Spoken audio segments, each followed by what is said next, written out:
Nós vamos ler aqui Gálatas, capítulo 6, versículo 14, um texto muito conhecido, mas vamos tirar aqui algumas lições para as nossas vidas. A palavra de Deus diz assim, vamos ler juntos Gálatas 6, verso 14.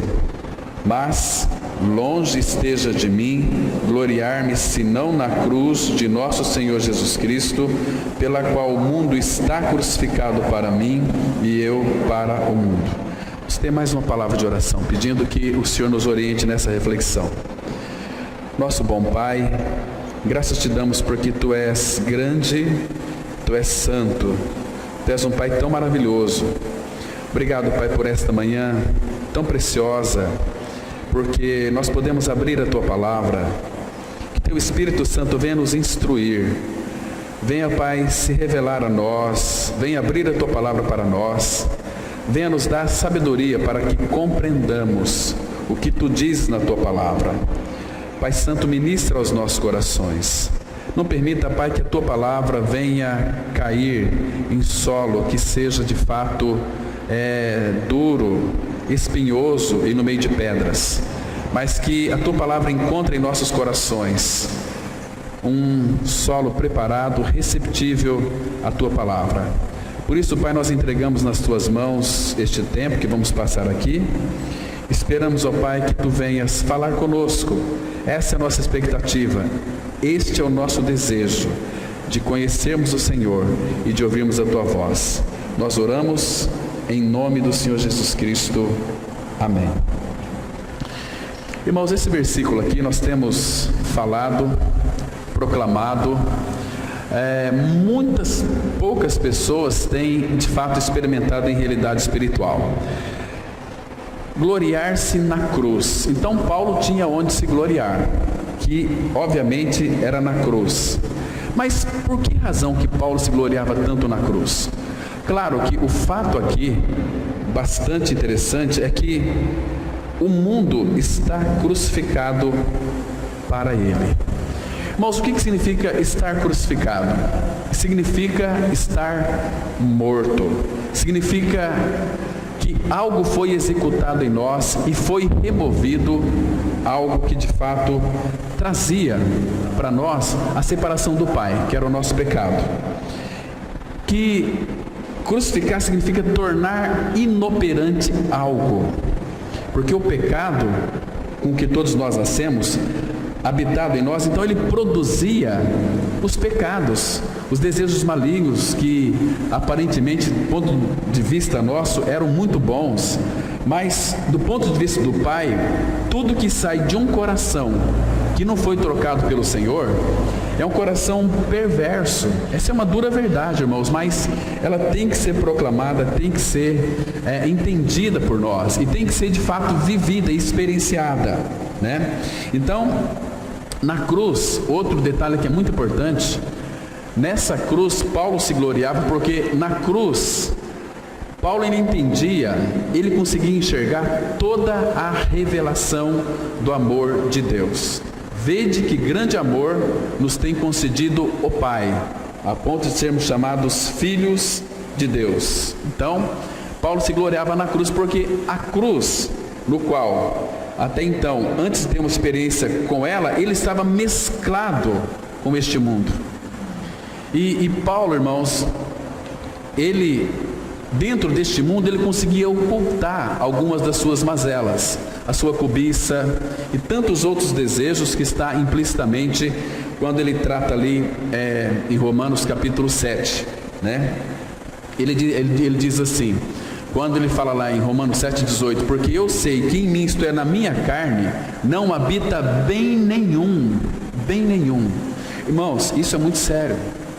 Saber que na nossa carne, e a carne ali, naquele versículo Romanos 7,18, a carne está se referindo à vida da alma. Porque eu sei, isto é, na minha carne, na minha alma, na minha vida natural, não habita bem nenhum. Isso é muito sério. Irmãos, se de fato um homem ou mulher que não é um filho de Deus em Cristo Jesus, na sua carne, na sua vida anímica, não habita absolutamente bem nenhum. É um homem ou uma mulher totalmente perverso, ainda que tenha boas intenções de querer fazer o bem, como Paulo explica tão claramente lá no mesmo capítulo 7 de Romanos. Ele queria fazer o bem, mas ele percebia que havia o mal nele também, né? Ele objetivava tantas coisas boas, mas ele percebia que o mal estava junto e ele não fazia o bem que ele queria, mas o mal que ele não queria, isso ele fazia. No nosso dia a dia, uma pessoa que de fato não é regenerada, no seu dia a dia, aliás, ela também não quer fazer o mal. Ela foi muito bem educada, seus pais passaram uma ótima educação para elas. Você tem que estudar, meu filho, você tem que ser alguém na vida. São os conselhos do pai. Que esses conselhos, Pedro vai dizer, aquilo que os nossos pais nos legaram, que é coisas boas e maravilhosas, fala que não é de nenhum proveito. Porque é do homem para o homem, é igual a psicologia. Psicologia é do homem para o homem, não tem nenhum proveito, não tem nenhuma cura que vai tratar essencialmente da sua enfermidade da alma, só vai anestesiar, só vai amenizar o seu sofrimento, né? Então, o Senhor Jesus de repente apresenta a cruz. A cruz, ela corta de uma forma radical tudo aquilo que é de Adão em nós. Corta, primeiro que ele vai cortar exatamente o nosso pecado, ele vai tirar de nós o nosso pecado. Uma obra que Cristo realizou na cruz, plena e completa lá no Calvário. E que obra foi aquela, meus irmãos? Uma obra perfeita, a palavra fala lá em Lucas capítulo 1, que foi uma plena salvação. Uma salvação plena, não tem onde Satanás acusar de nada um filho de Deus que creu na obra consumada do Calvário, porque foi uma salvação tão plena, tão perfeita, tão maravilhosa. Portanto, um detalhe que é muito importante, quando nós nascemos de novo, irmãos, se nós não aprendermos a gloriarmos na cruz, ou seja, e ter sempre essa consciência de que tudo aquilo que vem do mundo para nós, temos que ter essa consciência de que nós morremos para o mundo. Claro que todas as coisas que Deus criou, elas são boas, e é também para o nosso aprazimento. Agora, o nosso problema, temos que ter bastante atenção, porque isso para nós é o nosso problema, a nossa liberdade que foi conquistada por Cristo na cruz do Calvário. Agora nós somos livres, e o apóstolo Paulo, ele vai tratar lá em 1 Coríntios capítulo 6, mostrando para nós o perigo de uma liberdade não subjugada ao encabeçamento de Cristo. Por quê? O problema maior nosso é com aquilo que é lícito para nós. Nascemos de novo, agora para nós tudo é livre. Mas Paulo, ele diz assim: olha, todas as coisas me são lícitas, mas nem todas convêm. Todas as coisas me são lícitas, mas nem todas edificam. Todas as coisas me são lícitas, mas eu não me deixarei me envolver por nenhuma delas. Por que Paulo disse isso? Porque agora Paulo tinha o domínio de toda a situação. Será que Paulo então ele poderia vencer toda a situação? Não, porque habitava em seu interior a pessoa do nosso bendito Senhor. Então ele tinha um filtro, era o Espírito Santo. E o Espírito Santo em Paulo era aquele que discernia todas as coisas. Isso pode, isso não pode. Então Paulo estava entregue na mão do Espírito Santo de Deus. E o Espírito Santo de Deus podia então trabalhar na vida de Paulo. Levar Paulo para lá, levar Paulo para cá. Às vezes Paulo queria pregar em um lugar, o Espírito Santo não permitia. Não, Paulo, você não vai pregar para aquela multidão, vai pregar para aquele homem lá que está clamando. Então davam visão para Paulo e Paulo ia para lá. Então, quando nós somos guiados pelo Espírito Santo, irmãos, nós achamos que muitas vezes vamos pregar para multidões, né? Olha, a nossa obra que Deus está fazendo de nós, ela é maravilhosa, ela é preciosa. Às vezes não é. Às vezes uma pessoa que precisa ser alcançada, nós temos que investir naquela vida, irmãos. Imagina só quando uma pessoa de fato, ela crê no Senhor Jesus, irmãos, a festa diante dos anjos de Deus no céu. Então, nós não podemos ficar perdendo tempo, né, achando que nós temos que pregar para as multidões. O mundo não quer o Senhor, o mundo não quer a palavra. Só que no mundo o Pai tem os seus remanescentes. De repente nós vamos ser surpreendidos com uma pessoa que a gente jamais pensaríamos que essa pessoa iria crer, e Deus abre o entendimento dela e ela então crê no Senhor. E a gente não se alegra quando alguém de fato tem os seus olhos abertos e crê na palavra de Deus, e crê no próprio Cristo, recebe Ele como seu Salvador, que está unido a Cristo em sua morte e ressurreição com Ele. Isso não é maravilhoso? Não apenas no céu, mas o nosso coração, ele se alegra porque nós temos mais um irmão, mais uma irmã integrante na nossa família bendita do Senhor. Isso é precioso, irmãos. Então, irmãos, Paulo se gloriava tanto na cruz, porque lá na cruz Deus se revela não apenas a Paulo, mas também a nós. E sem a cruz, nós nunca vamos conhecer o nosso Senhor. Porque sem a cruz não há libertação do pecado. Sem a cruz, nós vamos continuar ainda separados dele. Então a cruz, ela radicaliza o nosso pecado de uma forma totalmente, de uma vez por todas. Porque Cristo morreu uma única vez pelos pecados. Ele voltará segunda vez aos que o aguardam, aos que aguardam a sua volta. Então isso é precioso. Irmãos, a glória da cruz significa algo também muito interessante: a libertação da escravidão do nosso pecado. Você é livre em Cristo. O teu pecado foi removido. Você não é mais um pecador. Você é agora um filho de Deus. Você que era um miserável, eu também, nós que vivíamos aí odiando os outros, éramos odiados também, mas agora nós temos, porque cremos no Senhor Jesus, o amor de Deus em nosso coração, para poder amar, para poder perdoar, para viver uma vida cristã em santidade. Isso é preciosíssimo demais, isso é maravilhoso demais. Agora, irmãos, quando é que o homem deixa o mundo? Quando que é que o homem vai deixar o mundo? Somente quando essa pessoa, ela morre. Mas graças ao Senhor, então a ideia aqui é muito clara. Paulo disse: eu estou crucificado para o mundo e o mundo para mim. Ou seja, eu morri para o mundo e o mundo está morto para mim. Então este mundo já não me atrai. Eu vou contemplar sim toda a criação de Deus. Eu vou usufruir sim aquilo que o Pai vai trazer paz para o meu coração. Então eu posso usufruir, mas dentro da vontade dele. Vocês sabiam, irmãos, que muitas vezes até um lazer não é da vontade do Pai? O lazer é para o nosso aprazimento. A palavra fala em Timóteo que Deus criou tudo para o nosso aprazimento. Porque tudo isso aí é do nosso Pai. E então nós podemos dizer que é nosso também. Por quê? Porque o nosso Senhor, que é o dono de todas as coisas, Ele morreu. Então nós herdamos tudo o que é não apenas do Pai, mas também do Filho. Falávamos aqui na quarta-feira, quando é que nós vamos tomar posse da nossa herança?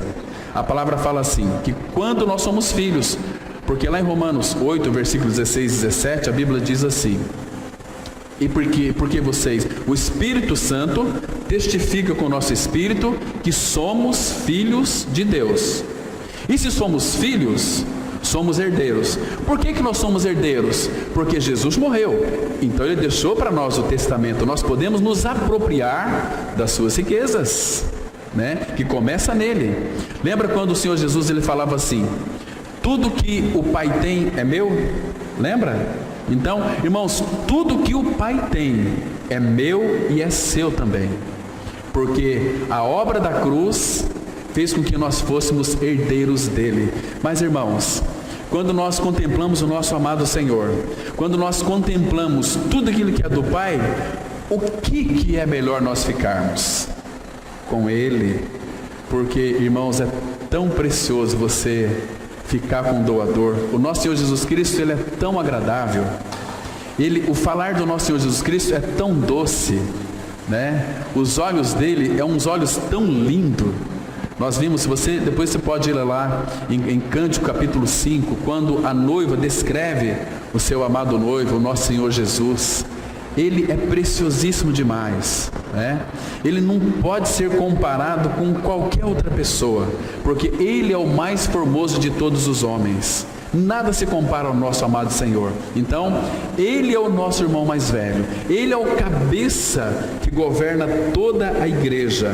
Porque, irmãos, hoje a maioria das pessoas, elas querem um Salvador para si.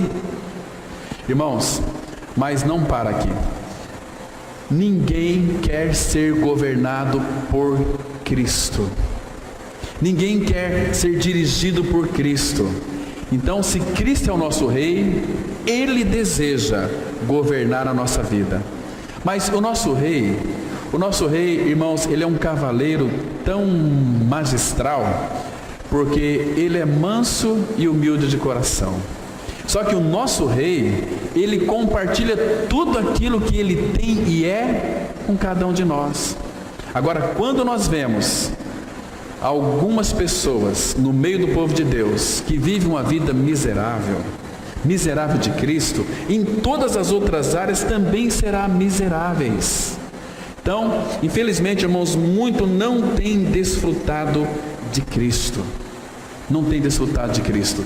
Ele está com seus ouvidos abertos, Ele está com seus braços estendidos, prontos para nos ouvir, para agir em favor de nós, mas segundo a vontade dEle, para as nossas vidas.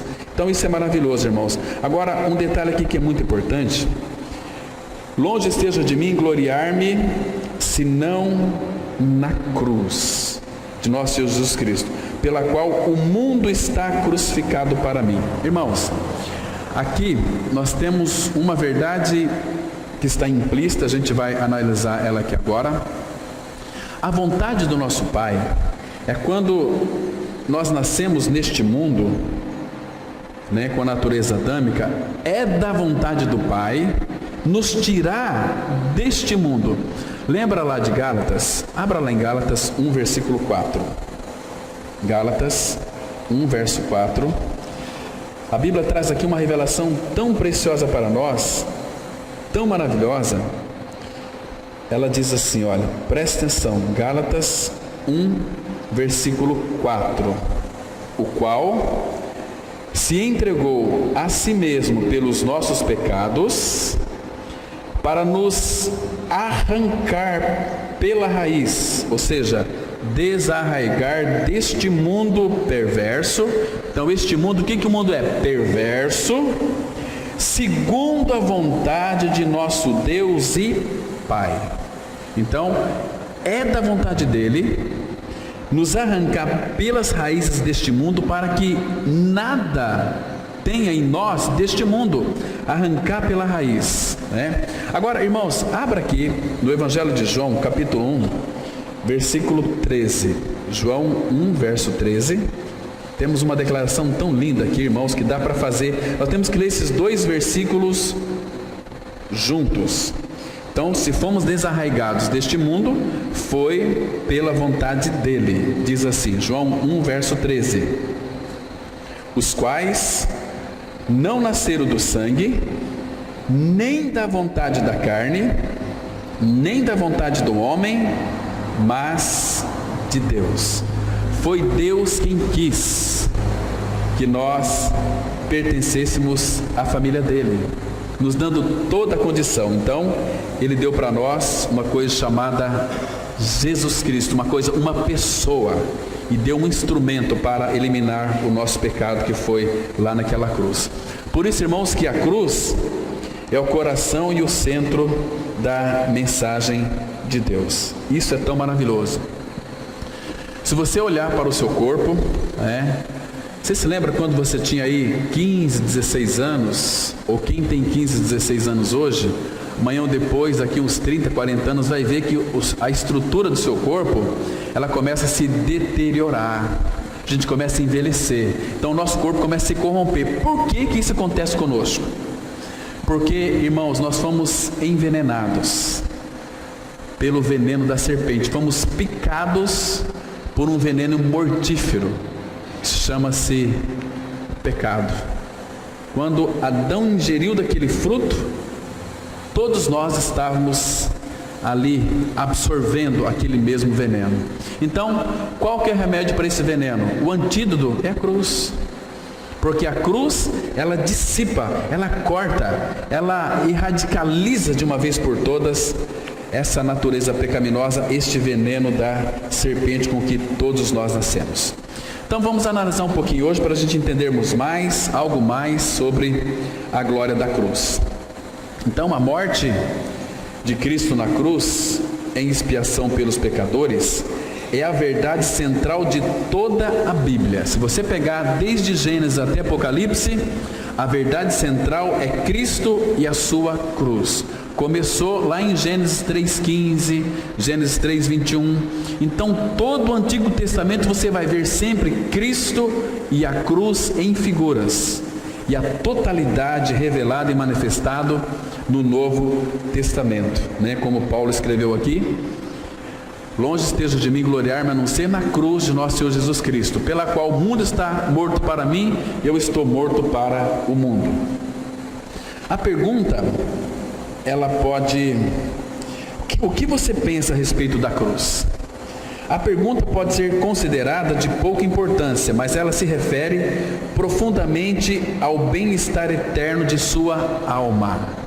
Então, a cruz tem tudo a ver com o bem-estar eterno da nossa alma. Irmãos, a obra da cruz liberta-nos do pecado. O caminho da cruz é para tratar e salvar a nossa alma. Não se esqueça disso. Porque o Senhor, Ele começou uma boa obra em nós e há de completá-la até o dia de Cristo. Lembra? Então Ele começou e Ele vai terminar essa obra junto conosco, porque Ele é o alfa e Ele é o ômega, o começo e o fim, né? Então, irmãos, na Bíblia a cruz se refere às vezes àquele madeiro no qual o Senhor Jesus foi cravado e morto no Monte Calvário. Isto é o que Paulo tinha em mente quando disse aos Filipenses. Vamos ler aqui Filipenses 2, versículo 8. A si mesmo se humilhou, tornando-se obediente até a morte, e morte de cruz. Muito bem. Quando ele disse aqui que a si mesmo se humilhou, vocês percebem, irmãos, que aqui não foi algo forçado. O Senhor Jesus Cristo, Ele quis, por vontade própria, satisfazendo a vontade do Pai, vir a este mundo em carne e ser uma pessoa obediente até a morte de cruz, que Ele sabia que estava esperando Ele, né? Então, Ele se deu por nós com uma finalidade de nos remir de toda iniquidade e de nos purificar de tudo aquilo que nos separava do Pai. A cruz trata com aquilo que eu e você nós somos, pecadores por essência. Então a cruz vai tratar exatamente do meu eu, da minha natureza perversa. A cruz.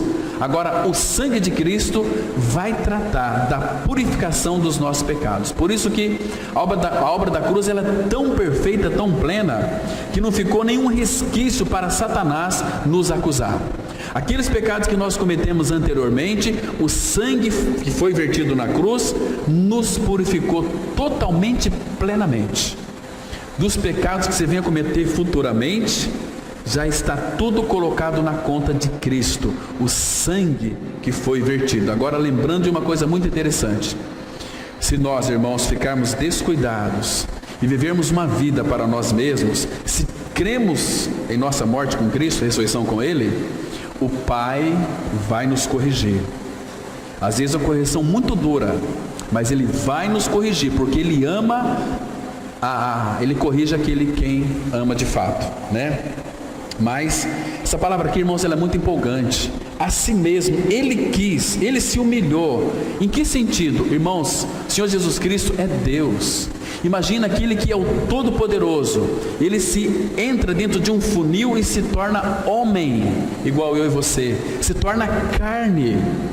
E continua uma vida de obediência. Obediência ao Pai pelo Espírito até a morte de cruz. Porque pelo Espírito Eterno Ele suportou a cruz. Irmãos, Ele não se importou com as afrontas, com seus ultrajes, quase que arrancaram a barba do nosso Senhor, né? Maltrataram, cuspiram, deram bufetadas nele, deram socos nele. Ele não se importou com isso. Mas, irmãos, o que ele temia era a separação do Pai. Quando o nosso pecado fosse colocado sobre ele, né? A nossa maldade, o nosso desespero, o nosso desamparo, ele levou tudo naquela cruz. Então ele foi separado do Pai por algum tempo. Mas graças ao Senhor, hoje o Filho está no seio do Pai eterno, de onde ele veio. E ele recebeu todo o poder e autoridade no céu e na terra, né? E ele já começou o seu julgamento para com a sua igreja. Isso é tão maravilhoso, tão precioso. Agora, irmãos, abra sua Bíblia no Evangelho de João, capítulo 10, que aqui vai mostrar que o Senhor Jesus, ele não foi forçado. Ele começa a revelar para nós, mostrando para nós que ele quis vir a este mundo e libertar eu e você do nosso pecado. Ele não foi forçado.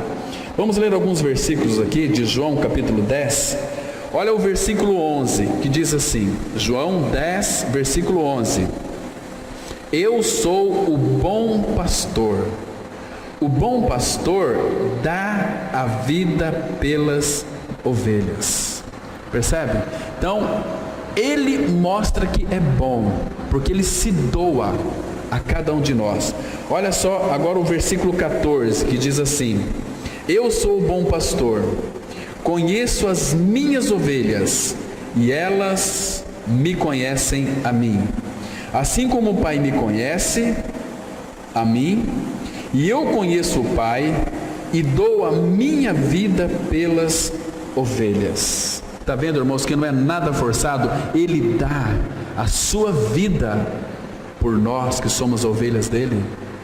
Percebe?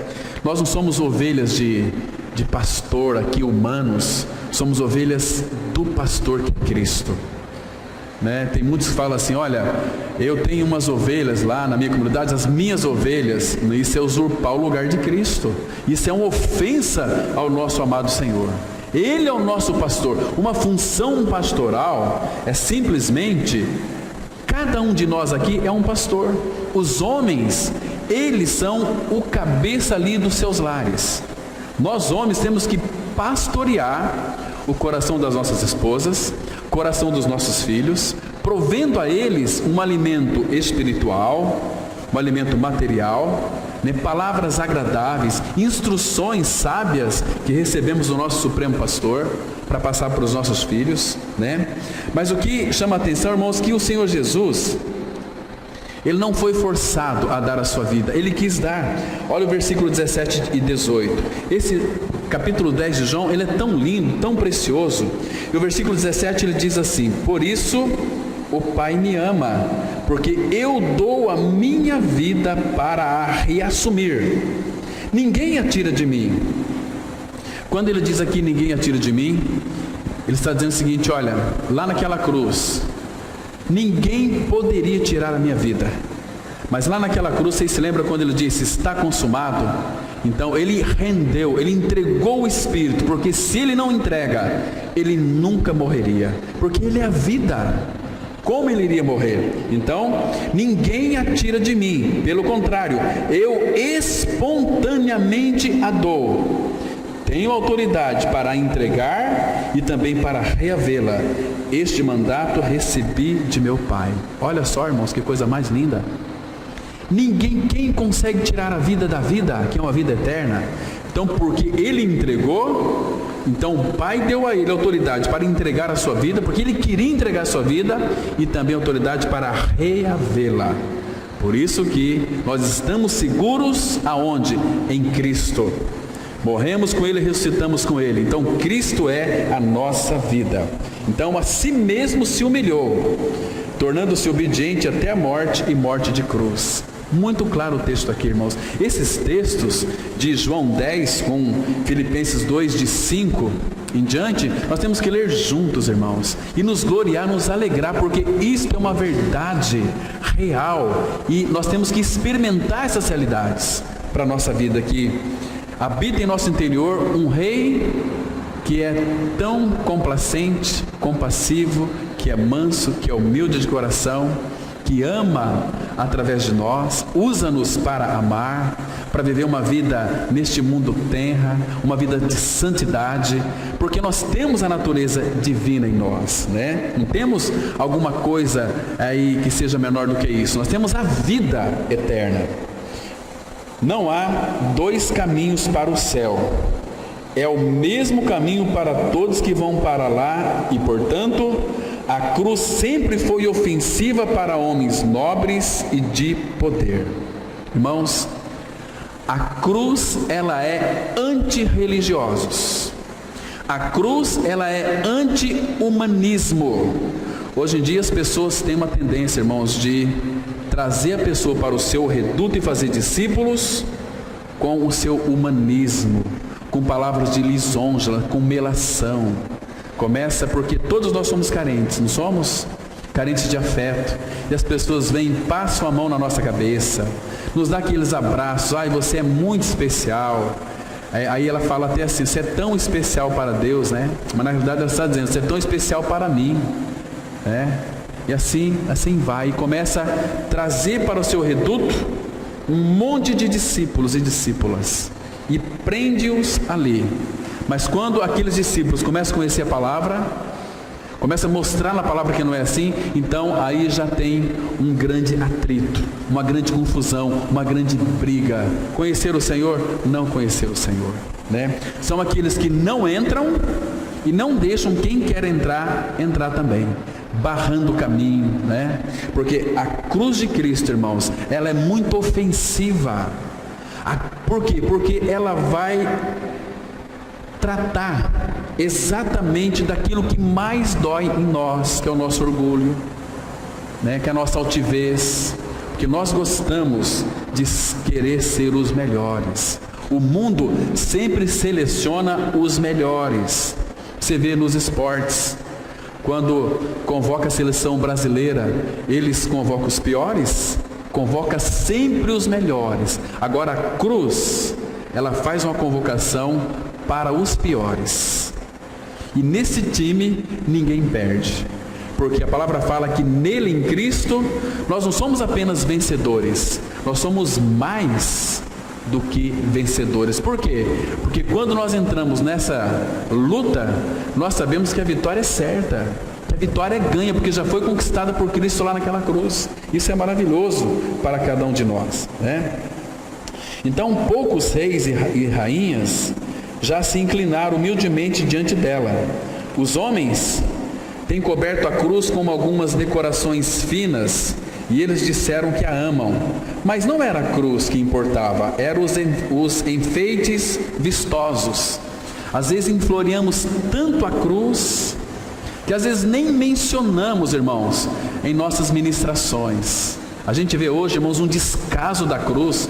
Paulo, escrevendo aos Coríntios, 1 Coríntios 1,17, ele diz assim: porque não me enviou Cristo para batizar, mas para pregar o Evangelho, não em sabedoria de palavras, para que não se anule a cruz de Cristo.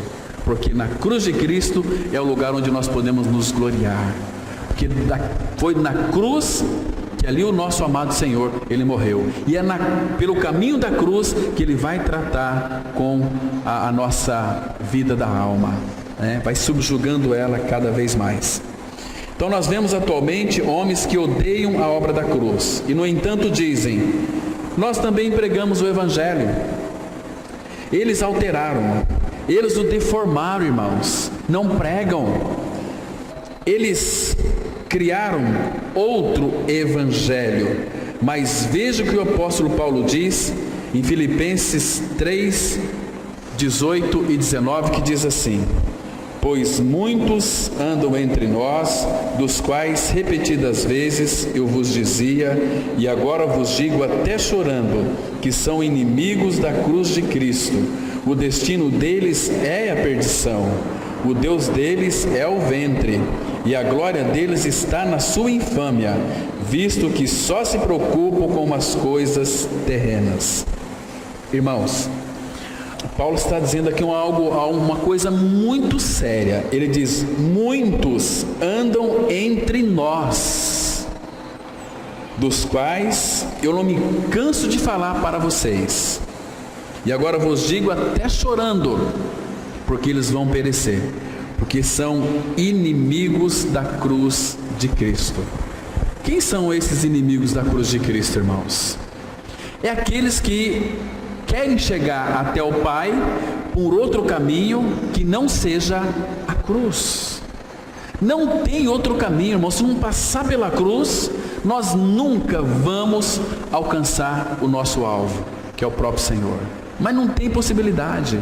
Se Ele deixou a cruz e disse que ninguém vai ao Pai senão por Ele, nós temos que passar pelo Senhor. E quando nós passamos pelo Senhor, nós temos que passar pela cruz.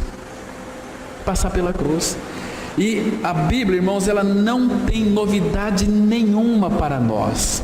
É uma mensagem só. Toda a Bíblia fala de Cristo e aquilo que Ele fez na cruz do Calvário.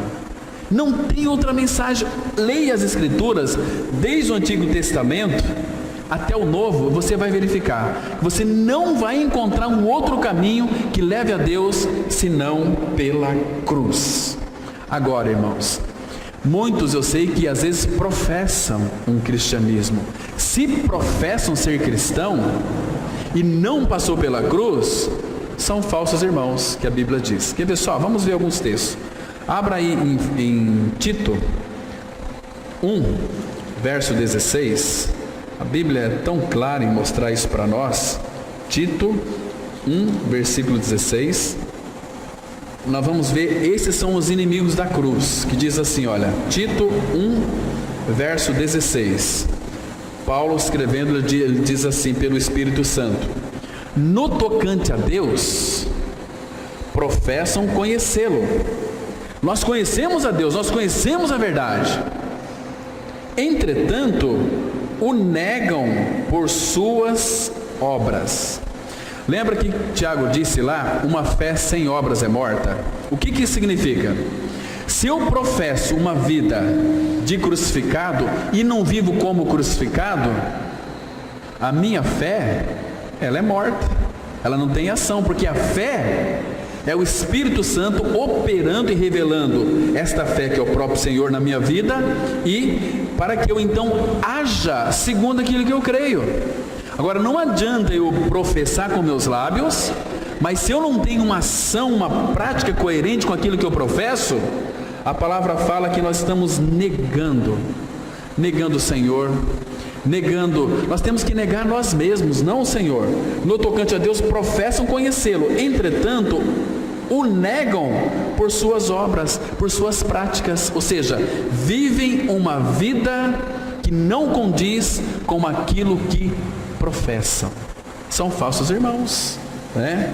Por isso a palavra fala aqui, olha, são o que? Abomináveis. Abomináveis. A palavra abominável significa detestáveis do Senhor, desobedientes e reprovados para toda boa obra. Está vendo? Reprovados para toda boa obra. E são esses que querem fazer a obra, mas são totalmente reprovados. Então, irmãos, qual que é o destino deles, irmãos?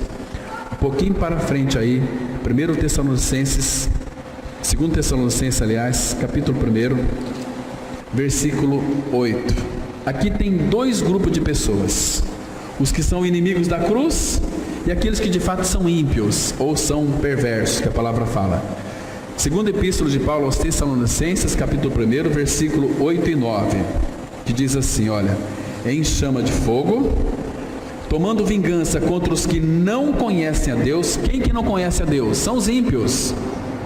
E também contra os que não obedecem ao Evangelho de nosso Senhor Jesus Cristo. Não obedecer ao Evangelho, o que isso significa?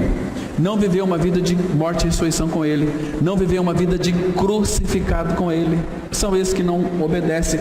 Qual que será a sua penalidade? Versículo 9: estes que não conhecem a Deus e que não obedecem ao Evangelho de nosso Senhor Jesus, estes sofrerão penalidade de eterna destruição, banidos da face do Senhor e da glória do seu poder. Está vendo aqui?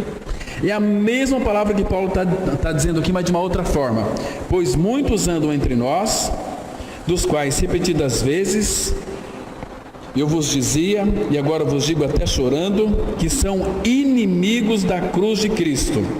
O destino deles é a perdição, o Deus deles é o ventre, e a glória deles está na sua infâmia, visto que só se preocupam com umas coisas terrenas. Esses são os inimigos da cruz de Cristo. Porque uma vez que nós ganhamos uma experiência com Cristo, nós vamos buscar as coisas aqui da terra, do alto, buscar as coisas de cima, onde Cristo vive assentado à destra do Pai. Então, irmãos, há muita gente que está ofendida com a cruz, porque ela diz que você não tem qualquer mérito, embora você não tenha nenhum. Então, por que você está ofendido? Irmãos, por que muitas vezes nós ofendemos com a palavra de Deus, com a mensagem do Evangelho da Graça? É porque nós estamos visando a meritocracia. Nós queremos fazer algo para Deus, para ter algo de Deus, e na nossa carne não habita bem nenhum. O que podemos oferecer a Deus, irmãos, a não ser o nosso pecado? Por isso que essa mensagem ela é muito ofensiva, né? Você está ofendido com a cruz porque ela não pergunta qualquer coisa de você, a fim de que você possa ser salvo? No entanto, se exige qualquer coisa de você, como condição de salvação, você estaria perdido, porque não temos nada para oferecer a Ele. Portanto, esta expressão, a cruz, é sinônimo de Cristo crucificado, o único Salvador. Esse texto aqui, que Pedro proferiu naquele sermão, ela é muito empolgante, irmãos, porque aqui vai mostrar a radicalidade de um cristianismo verdadeiro. Todo cristianismo autêntico, verdadeiro, puro, genuíno, santo, ele é radical.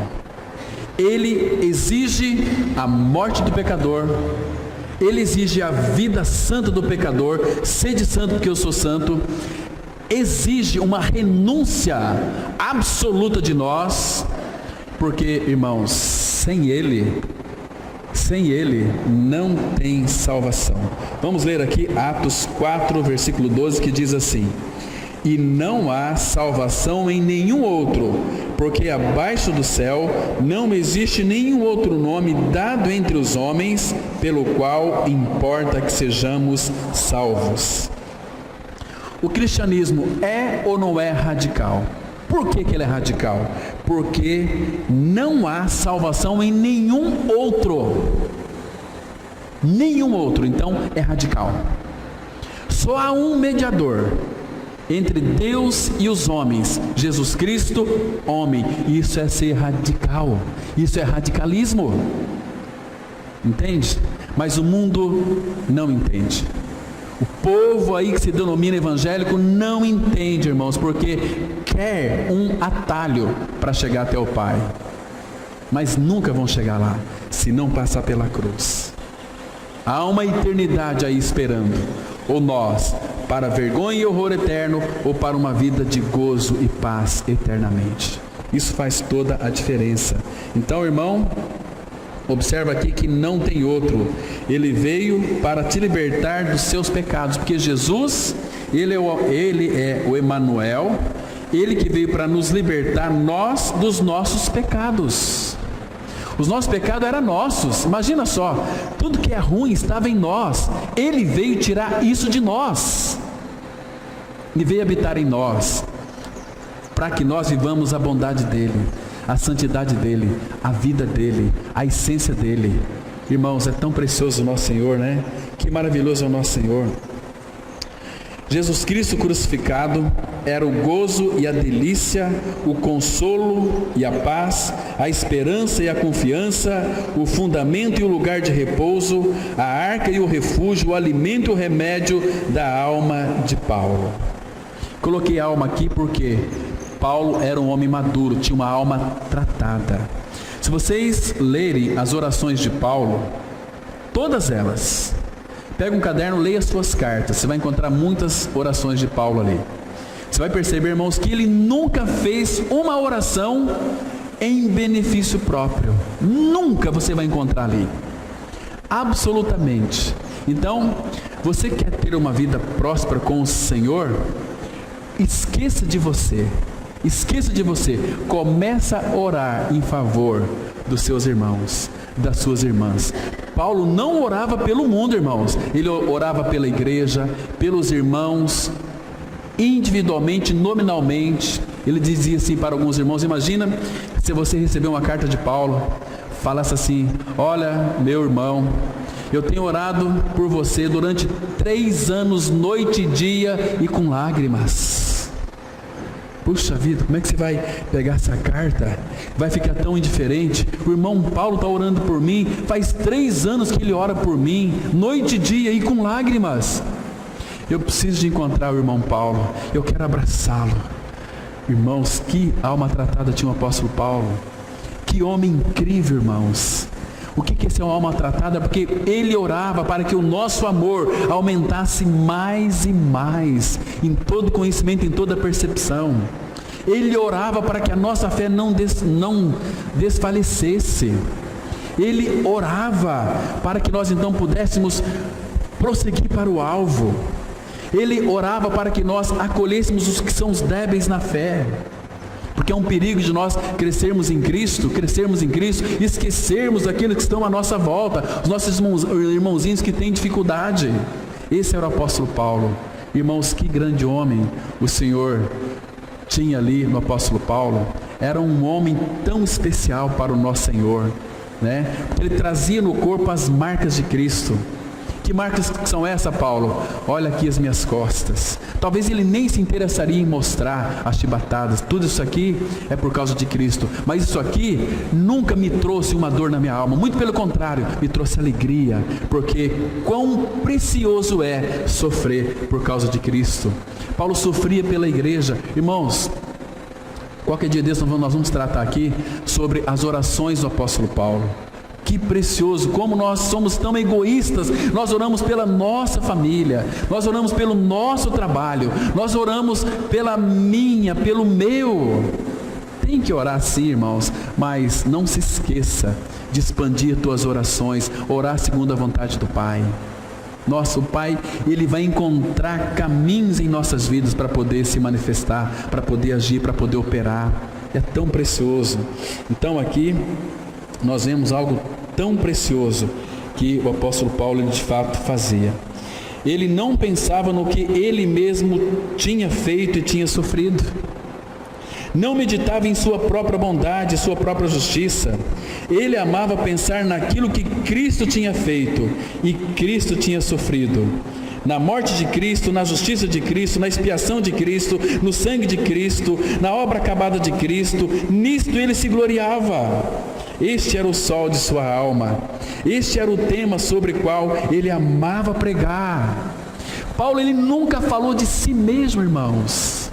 Ele falava assim: quanto à minha vida no judaísmo, todos vocês já conhecem. E apontava para Cristo. Que maravilha, irmãos. Por isso que as cartas de Paulo são as cartas que nos edificam. Porque o Espírito Santo podia inspirar aquele homem que estava entregue a ele, para que então, através de Paulo, ele pudesse escrever para nós coisas maravilhosas, coisas que nos encantavam, que enche o nosso coração de alegria. No mundo nós não vamos ter alegria, neste mundo, irmão, nós vamos ter aflição. Mas nosso Senhor diz para nós: tende bom ânimo, eu venci o mundo. Eu venci o mundo. Vocês vão sofrer, vocês vão morrer, mas irmãos, lembre-se, outra vez eu vou ver vocês, e o vosso coração vai se alegrar, porque eu vivo, vocês também vivereis.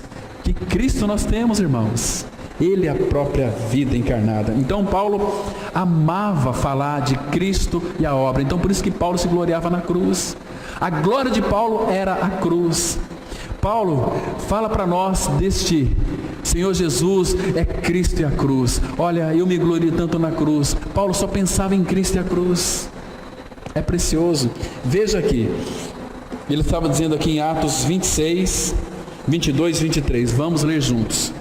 mas, alcançando o socorro de Deus, permaneço até o dia de hoje, dando testemunho tanto a pequenos como a grandes, nada dizendo, senão o que os profetas e Moisés disseram haver de acontecer, isto é, que o Cristo devia padecer e, sendo o primeiro da ressurreição dos mortos, anunciaria a luz ao povo e aos gentios.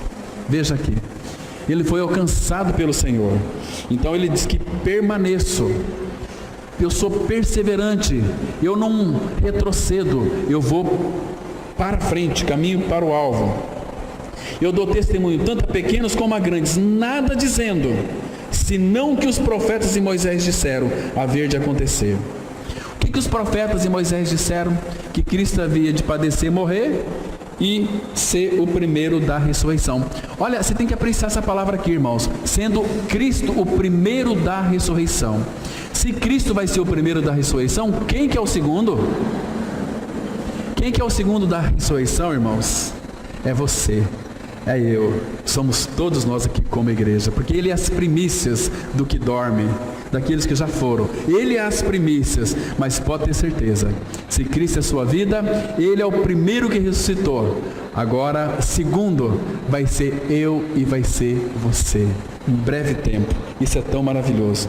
Agora, irmãos, Ele não disse nada do que Moisés disse, nem mais nem menos. E o que Moisés disse a respeito de Cristo? Deixa eu mostrar para vocês um versículo. Abra em Atos capítulo 3, Atos dos Apóstolos, capítulo 3, veja o que Moisés disse aqui. Vamos ler aqui, irmãos, o versículo 22, vamos ler até o 24. Se a mensagem de Paulo era essa, então ele lia muito o Antigo Testamento, então ele via Cristo lá no Antigo Testamento, né? Não tinha outra mensagem para ele. E Atos 3, 22, a palavra fala assim, olha, Atos 3, 22, disse na verdade Moisés. Então vamos ver o que Moisés disse. O Senhor Deus vos suscitará dentre vossos irmãos um profeta semelhante a mim. A ele ouvireis em tudo quanto vos disser. E aqui nós temos que interpretar Hebreus 1:1. Havendo Deus falado outrora de muitas vezes aos pais pelos profetas, nesses últimos dias nos falou pelo Filho, a quem constituiu herdeiro de tudo. Então, a ele ouvireis em tudo quanto vos disser. Olha o 23 agora. Acontecerá que toda alma que não ouvir a esse profeta será exterminada do meio do povo. Acontecerá que toda alma que não ouvir a esse profeta, quem que é esse profeta? Jesus, vai ser exterminado do meio do povo. E olha o 24. E todos os profetas, a começar com Samuel, assim como todos quantos depois falaram, também anunciaram estes dias, se referindo à morte e à ressurreição de Cristo. Está vendo, irmãos?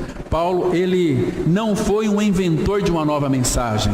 O Espírito só interpretou para ele aquilo que já estava escrito. Ele só interpretou para nós de uma forma tão linda.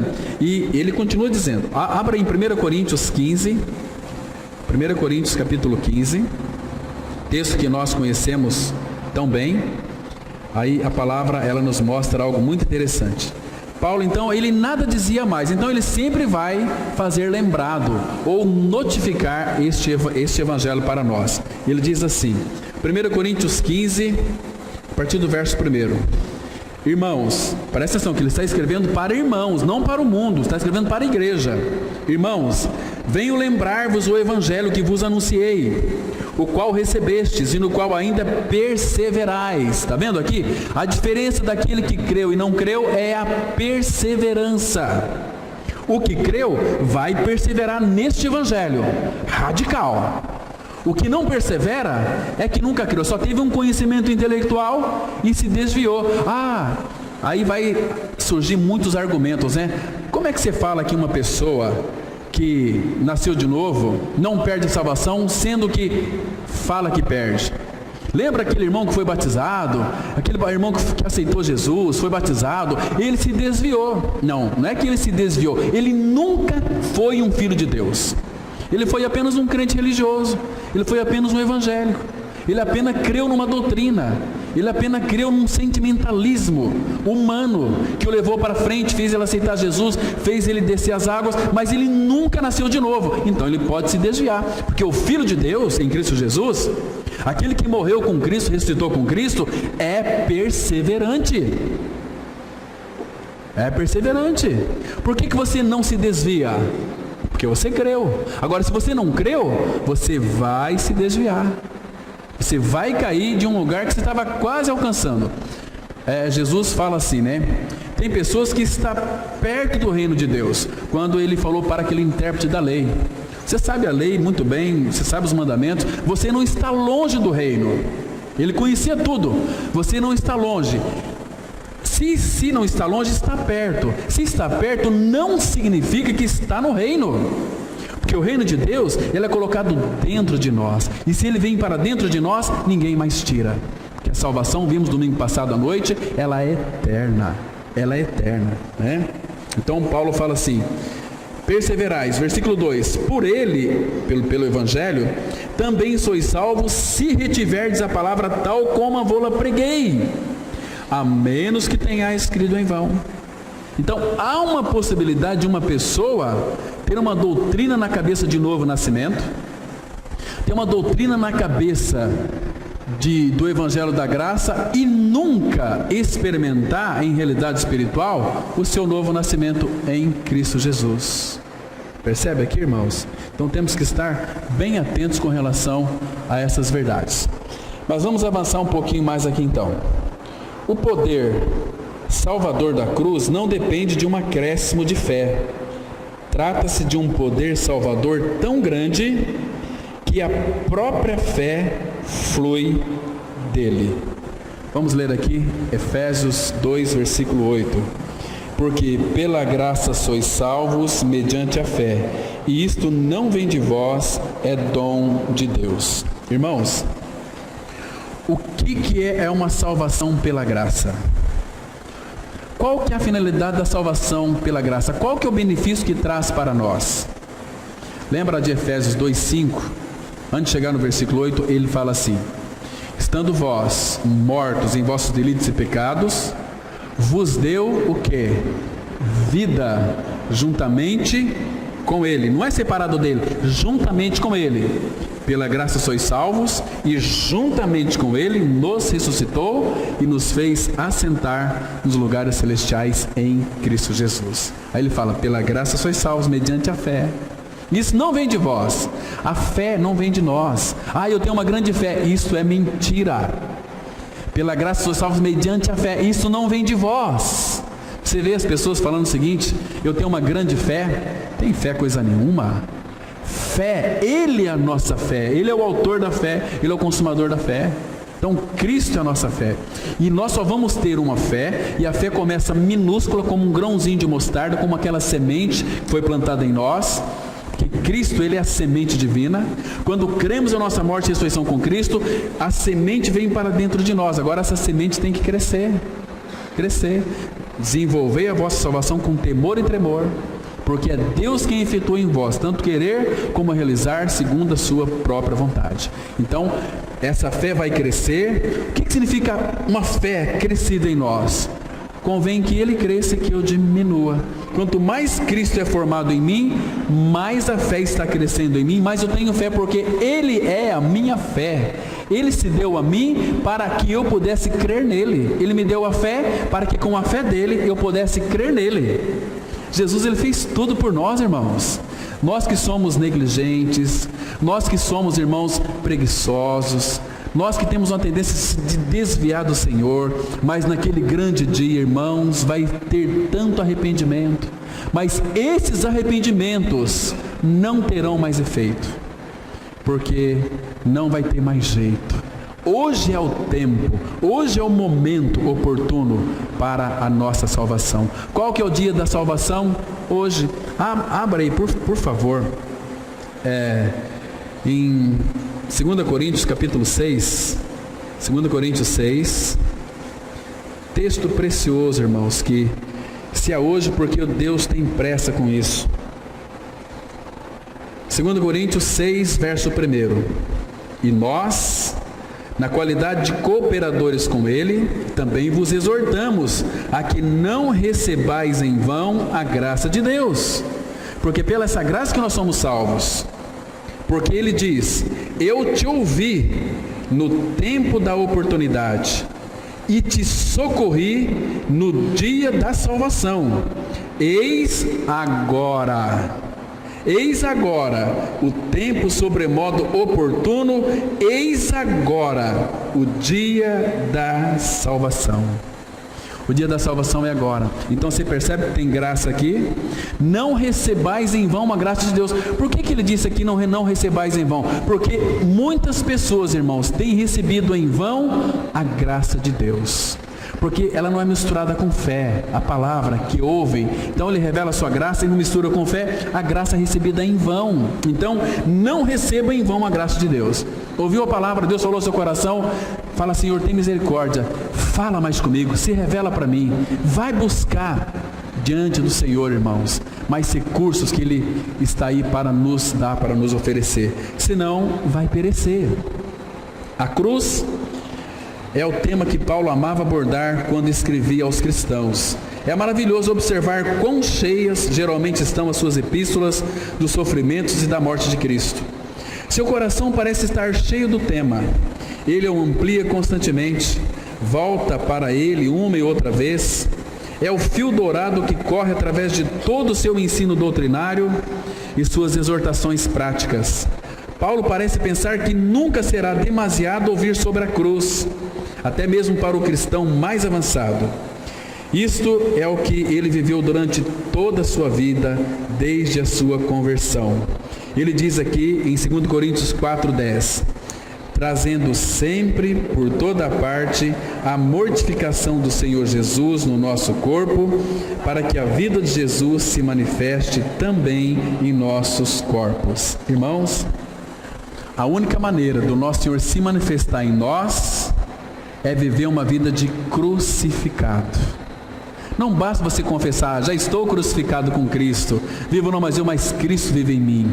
O que é interessante é você viver uma vida de crucificado. Aonde? Levando sempre por toda parte. O que isso significa? Onde quer que você vá, você tem que viver uma vida de crucificado. Eu vou passar esse final de semana lá na praia com a minha família. Eu vou levar e vou viver ali com eles uma vida de crucificado. Eu vou para o meu trabalho amanhã cedo, eu vou ali no meu trabalho viver uma vida de crucificado. Eu vou me reunir com meus irmãos à noite, vou viver uma vida de crucificado. Eu vou me relacionar com minha esposa, com meu marido, vou viver uma vida de crucificado. Então eu vou ter a manifestação da vida de Cristo, trazendo sempre por toda parte, o morrer do Senhor Jesus no nosso corpo, para que a vida dele também se manifeste. Paulo tinha isso, né? Ele era um crucificado, por onde quer que ele ia. Então Jesus se manifestava. Irmãos, em Colossenses 3:4, ele vai dizer o seguinte, que quando Cristo, que é a nossa vida, se manifestar, então vós também sereis manifestados com ele em glória. Isto sim é maravilhoso, isso sim é glorioso. Vamos avançar um pouquinho mais, irmãos. O homem que está contando com a sua própria força para a salvação não gosta da pregação da cruz. É por isso que um irmão do passado disse que o grande campo missionário para nós hoje e nos próximos anos são os membros de nossas igrejas. São crentes que precisam de salvação. Frequentam os cultos, leem as escrituras, oram, jejum, mas nunca experimentaram uma real salvação, porque nunca creram que morreram e ressuscitaram com Cristo. A cruz nunca operou neles uma obra de morte para o pecado. Todo aquele que foi e está crucificado com Cristo, o pecado não mais o domina. Romanos 6,14, a Bíblia diz assim: porque o pecado não terá domínio sobre vós, pois não estáis debaixo da lei, e sim da graça. Nós falamos uma vez aqui que nós nascemos casados com a lei. Essa lei nos sufocava, né? A lei é boa, era um marido bom, justo, perfeito, santo, mas o problema está em nós. Então a lei fazia para nós exigências que nós não tínhamos condições de cumprir. Então nós começamos a visualizar uma outra pessoa. Então o nosso coração desejou aquela pessoa. Mas como que nós vamos deixar o nosso antigo marido, que é a lei? A palavra fala para que nós não, a gente pode casar com outro se o nosso marido, que é a lei, morrer. Mas a lei não morre porque ela é de Deus. Só que nesse caso quem morre é a mulher, é nós. Lembra Romanos 7,4? Assim também vós, meus irmãos, estáis mortos para a lei, para pertencerdes a outro, aquele que ressuscitou Jesus Cristo dentre os mortos. Nós nunca poderíamos nos divorciar da lei se não morrêssemos para a lei. Estávamos casados com a lei. Então a lei faz reivindicações de nós, né? Aquele marido bom, mas eu não tenho nada para falar, meu marido é bom, perfeito e justo. Mas como? Mas ele me sufoca. Aí aparece Cristo, nosso pretendente. Mas eu só posso ser dele, mas não posso ser um adúltero. Então eu morro para a lei, a fim de viver para Deus. Irmãos, isso é maravilhoso demais. Então, João 1,17, a palavra fala que a lei foi dada por Moisés. E a graça? Ela não foi dada por Jesus Cristo. A graça e a verdade vieram por meio de Jesus Cristo. Ele não nos deu, Ele veio ao nosso encontro, ao seu encontro. Irmãos, isso é maravilhoso demais para o nosso coração. Você que é filho, você conhece o Senhor, essas verdades alegram-nos. Essa verdade, irmãos, nos faz com que os nossos ânimos sejam recobrados, porque Ele não nos deu a graça, Ele veio com toda a graça, e todos nós temos recebido da sua plenitude, e graça sobre graça, graça sobre graça, graça sobre graça, plenitude da graça. Esse é o nosso Cristo, irmãos, o nosso Senhor, né? Mas vamos concluir dizendo o seguinte: apenas o conhecimento do nome de Cristo nunca te salvará. Você deve conhecer a sua cruz e o seu sangue experimentalmente como sua realidade. Do contrário, morrerá em seus pecados. Guarda-te, repito, do cristianismo sem cruz. Colossenses 3,3, a Bíblia diz assim: porque morrestes e a vossa vida está oculta com Cristo em Deus. Você e eu, nós morremos. Onde é que está a nossa vida, irmãos? Escondido com Cristo em Deus. Você tem dúvida disso? Onde é que você está? Escondido com Cristo em Deus. Então, um dia que seu coração parar de bater, você já está lá. Teu corpo vai para o lugar dele, mas você está lá. Vai receber um corpo semelhante ao corpo da sua glória. Então, irmãos, é a glória da cruz que Paulo tanto se gloriava, tanto a exaltava, porque Paulo ganhou tudo, irmãos. Paulo se encantava. Aí eu queria que, se Paulo estivesse por aqui, eu ia convidá-lo para ele pregar no próximo domingo. Ele iria pregar Cristo e a cruz de novo. E no outro domingo o assunto seria Cristo e a cruz de novo. E no outro domingo seria a cruz e Cristo. Cristo e a cruz. Nunca mudava, né? Certo. Pai Santo, muito obrigado, Pai, pelo tempo que passamos aqui, aos teus pés, como Maria, aprendendo a Cristo. Obrigado porque Ele tem se revelado a nós, tem nos instruído. Continue, Pai, falando conosco. Nós carecemos ouvir a Tua voz. Fala conosco, Pai, no decorrer desse dia. Sabemos que a Tua palavra não volta para Ti vazia, mas faz aquilo que Ele apraz e prospera para a qual foi designada. Muito obrigado, Pai, porque o Senhor tem nos abençoado em Cristo com todas as sortes de bênçãos espirituais nas regiões celestiais em Cristo. Em nome dEle que nós oramos. Amém.